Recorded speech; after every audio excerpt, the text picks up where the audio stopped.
il descend, oui, tout s'arrête.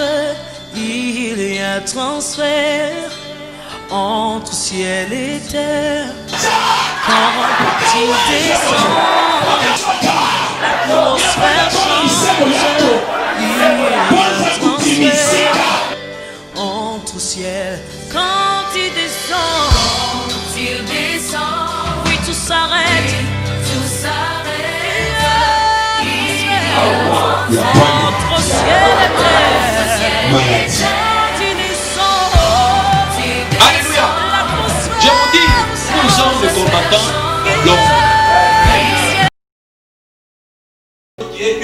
Qui est une preuve et qui est une présence d'un péché dans ta vie. Si le mari de lui et les femmes de lui viennent dans ta vie et toi tu ne reconnais pas avoir une domination d'un péché, ça veut dire qu'ils viennent t'oppresser. Toi tu n'es pas encore possédé. Alléluia. Amen. Mais s'ils traînent en train de t'oppresser, tu te fatigues. L'oppression, c'est une tension. Ça veut dire qu'on presse quelque chose pour que quelque chose change de forme et de position. Alors quand on vient d'oppresser, il y a des gens ici qui sont très riches. Ils sont encore riches et leur richesse on n'a pas encore pris. Mais le problème c'est quoi? C'est qu'ils ne manifestent pas ça. La Bible ne nous dit pas seulement de nous soumettre à Dieu, mais il dit de résister au diable. Ça veut dire se soumettre à Dieu, ça ne suffit pas. Il faut manifester notre soumission au diable. Est-ce que vous comprenez ça? C'est comme ça, vient maintenant la parole dit, tout pouvoir m'a été donné, et puis je vous le donne. Vous marcherez sur les serpents et sur les scorpions, et aucune puissance de l'ennemi nuira votre vie. Ça veut dire, le serpent c'est la ruse. Le serpent c'est une image du diable qui travaille dans la parole de Dieu pour nous empêcher de comprendre authentiquement. C'est qu'on doit puiser dans cette parole. Alléluia. Amen. C'est comme ça que vous allez voir, on donne l'image du diable qui est venu au jardin d'Éden, on donne l'image d'un serpent. Ça veut dire, c'est quelqu'un qui se sert des Écritures pour tourner la compréhension. Quand quelqu'un est là, il veut vivre la souffrance, il dit, mais Dieu lui-même connaît. Tu vois? Il connaît la souffrance, il dit, Dieu lui-même connaît. Que sa volonté soit faite. Tu vois? Ça veut dire quelqu'un, il connaît, mais il ne connaît, il n'est pas cette connaissance. Ah, ok. J'aime bien ça. Il y a avoir la connaissance et connaître la connaissance. Avoir la connaissance, c'est avoir des informations, c'est savoir. Mais connaître la vérité, c'est autre chose.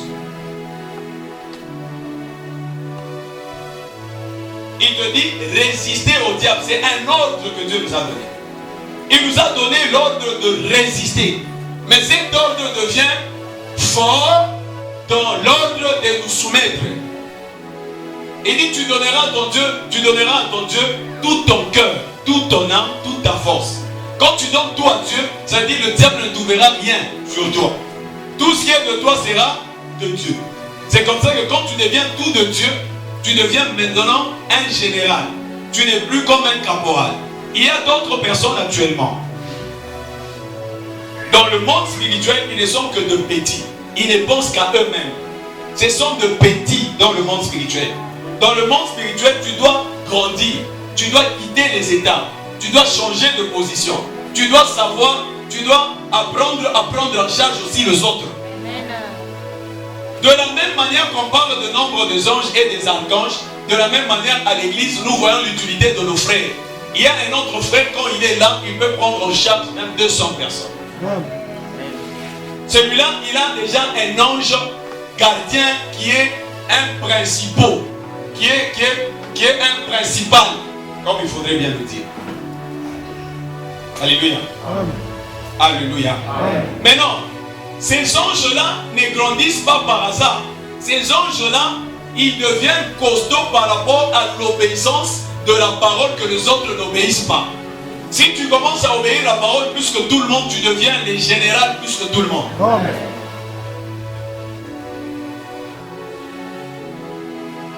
Les démons n'entendent pas notre notre parole. Les démons entendent la parole sur quoi nous sommes soumis. C'est cette parole qui les chasse. Si tu n'as pas les paroles de Dieu qui règnent sur ton âme ne peut pas dire quelque chose contre les démons là. Vous comprenez? C'est comme ça qu'il y a beaucoup de gens, ils peuvent venir à l'église, mais ils ne peuvent pas chasser un démon. Pourquoi il ne peut pas chasser un démon? Parce qu'il n'a pas un ange. Celui qui a un ange, c'est celui qui a une parole qui a dominé sur lui. Il a cru et il craint Dieu à travers un identifiant qui est un principe de la vie. Alléluia. Que Dieu te bénisse. Maintenant, c'est dans le principe que nous obéissons qui va créer en nous le caractère. Et ce caractère-là nous donnera le grade. Alléluia. Alléluia. Au début, c'était que quand je prie pour quelques personnes, je peux tomber malade. Ça veut dire quoi? Je prenais la charge qui était au-dessus de l'ordre que je devais accomplir. Mais au fil du temps, je m'affronte aux anges supérieurs, aux démons supérieurs. D'office, Dieu renforce maintenant des anges aussi supérieurs. Et plus j'endure et je résiste et je persévère, je commence à avoir maintenant des anges supérieurs aux démons. C'est comme ça que je peux prier même pour toute une église, mais je ne tombe pas malade. Pourquoi? Parce que mon âme est assise sur ces géants-là. Alléluia. Quand tu n'as pas des anges, tu peux chasser les démons au nom de Jésus-Christ. Parce que l'apôtre il va dire chassons, tu as chassé. Mais ce n'est pas ton âme qui a chassé, mais c'est la parole au nom de Jésus. Celui qui quitte la couverture du nom seulement de Jésus, mais il va entrer dans le caractère de Jésus. Ça veut dire qu'il devient de la nature de Jésus. Il a le sang de victorieux. Ça veut dire quand il se place devant le démon, il n'a pas besoin qu'il cite le nom de Jésus pour que les démons partent. Ça veut dire que les démons reconnaissent sa race. Alléluia. Que Dieu te bénisse. Ça rend des gens orgueilleux. Mais ce n'est pas encore un péché. Parce que l'orgueil que nous avons en Jésus, c'est une valeur ajoutée à Jésus. Paul est en train de dire qu'il faudrait que vous puissiez vous enorgueillir dans l'œuvre que vous accomplissez en Christ. L'orgueil ici, c'est seulement des valeurs. Ça veut dire que tu peux être simple, tu deviens compliqué et tu deviens très compliqué.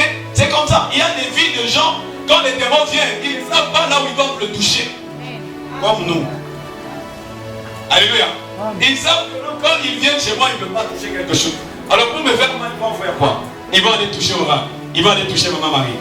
Mais moi, quand je vois qu'ils touchent là-bas, j'ai reçu le pouvoir de les chasser. Amen. Il y a des choses qui vous arrivent dans vos vies, vous restez toujours en train de pleurer en oubliant que vous avez le pouvoir de le chasser.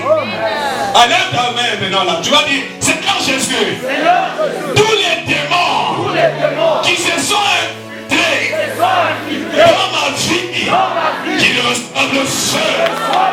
Dans ma famille, qu'ils reçoivent le feu. Pour les démons qui me surveillaient, ce soir, je vous chasse. Allez, sortez. On a deux. Amen. Que ça soit fait selon ta foi. Amen. Alléluia. Amen. Si Dieu vous ouvrez les yeux spirituels, vous allez voir comment ça se passe ici. Amen. Tout dépend de l'attitude que vous ressentez dans votre âme. Amen. Il y a des gens qui sont venus dans l'âme déjà qui était fatiguée. Ils avaient une seule pensée. Je ne saurais pas, je ne vivrai pas, je suis malade.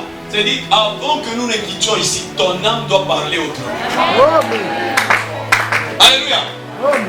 Tu dois voir que toutes les difficultés que tu as, c'est petites. Amen. Si tu restes avec ça dans ta tête que c'est grand, Jésus n'a rien fait. Amen. Alléluia. Amen. Commencez à minimiser tout le problème qui vous arrive dans votre vie. Vous allez faire considérer Dieu dans vos vies. Amen. Si vous considérez beaucoup de problèmes, vous allez minimiser Dieu. Alléluia. Est-ce qu'il y a quelqu'un qui comprend ça? Amen. ton âme doit apprendre à faire valoir la loi de Dieu. Alléluia. Amen. Que Dieu te bénisse. Amen. Que Dieu te bénisse. Amen. Quand tu commences à respecter la parole de Dieu, le respect de la parole de Dieu, ce n'est pas venir à l'église, c'est dans beaucoup de domaines. Il y a un démon qui doit assurer ton rendez-vous avec Dieu à l'église. Donc je voulais dire un ange qui doit assurer ton rendez-vous avec Dieu à l'église. Maintenant, si tu commences à respecter, tu le fais grandir.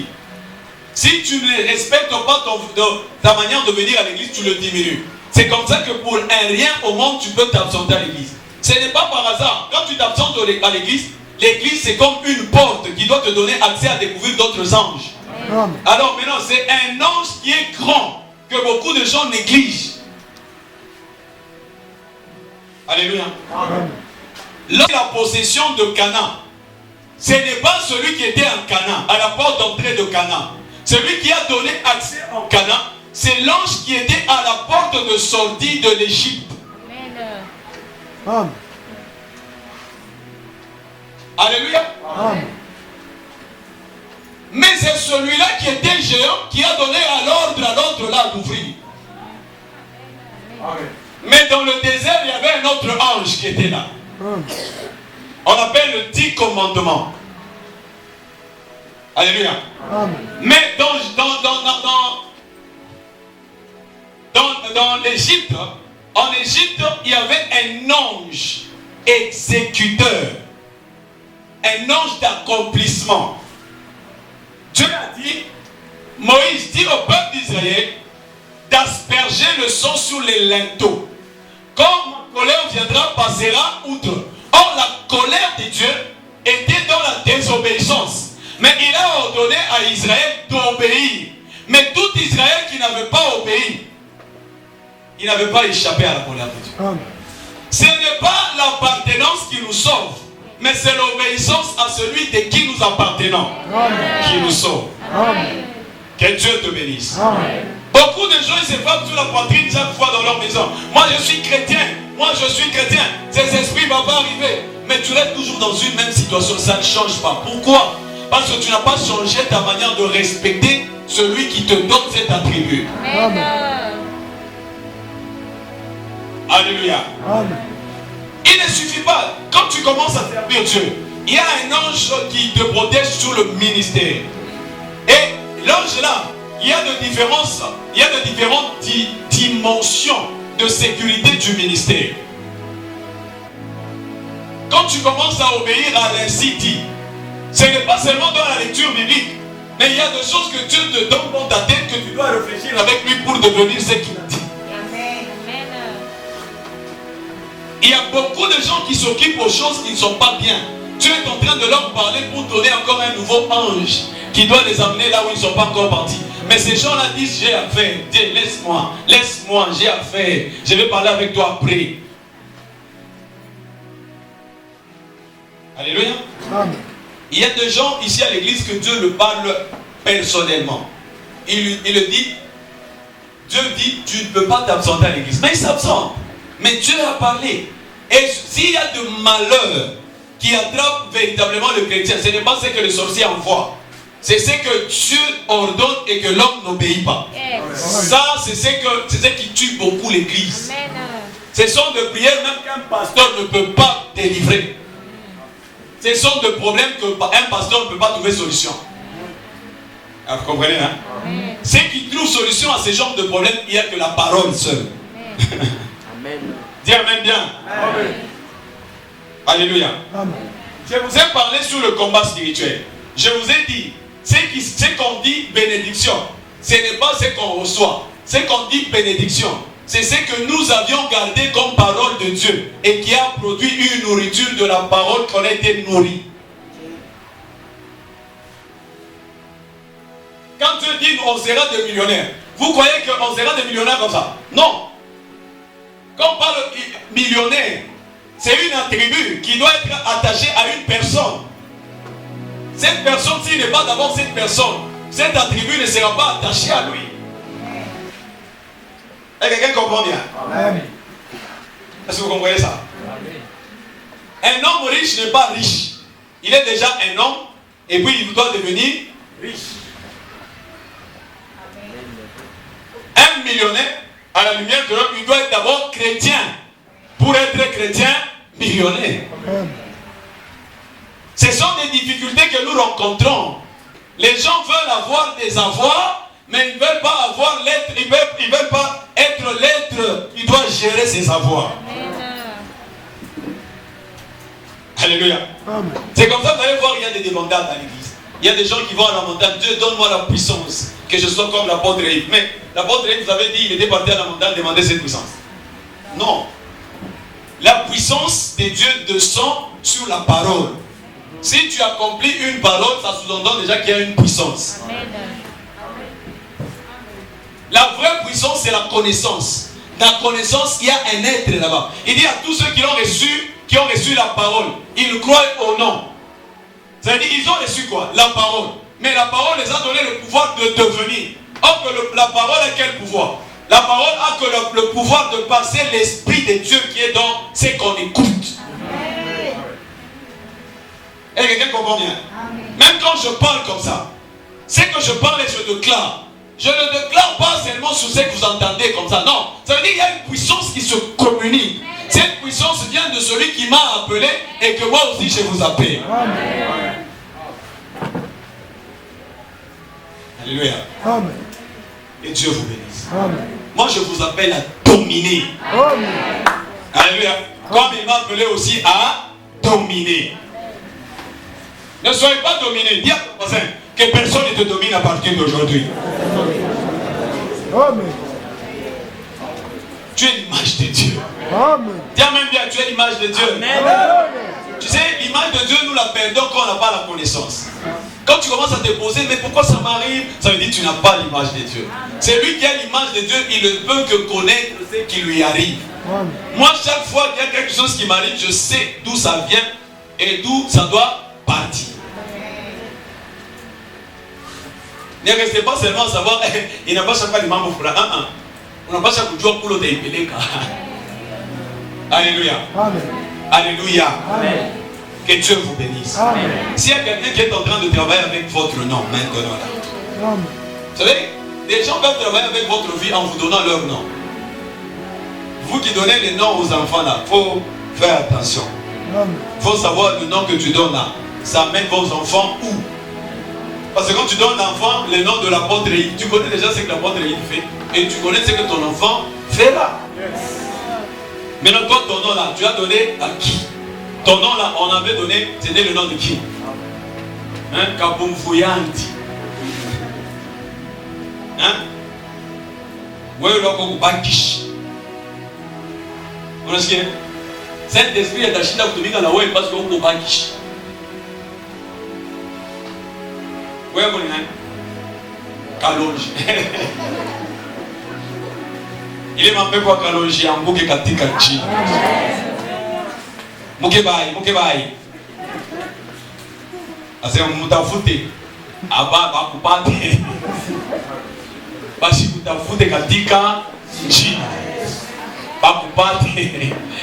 Ojo nchina mtu sema mutafute. Donc abasa mpataka. Basi bakutafute. Bien, tina mwikula bien, hein? Unajua china? Chipanda. Nikusoni, kiko na panda. Amen. Amen. Mimi niko na panda wangu. Kama ule arugianga na inchi nangu yeye anaanza kushuka. Asikukomprendra ke inchi. Alléluia. Amen. Alléluia. Amen. Mnachoka sana, eh? Parce que pasteur naanza kusema kwa China. China ni mission. Amen. Ton nom, c'est une mission que tu as reçue sur la terre. Amen. Quand on a dit Jésus, on a dit Dieu qui sauve. Il est devenu sauveur. Maintenant, toi, c'est qui? Moyibi. Moyibi. On dirait que c'est Lukuta.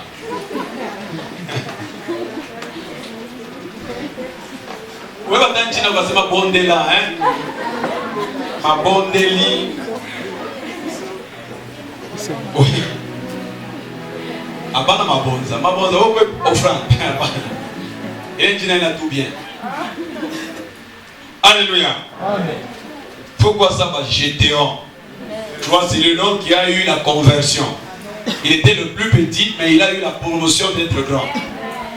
Il y a aussi des gens qui sont comme ça. Ils ont eu un nom qui était petit, mais ils ont eu la promotion de Dieu.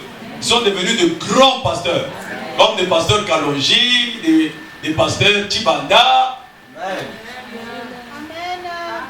Un pasteur Ngoï. Maintenant, il faut localiser ton Ngoï là-bas.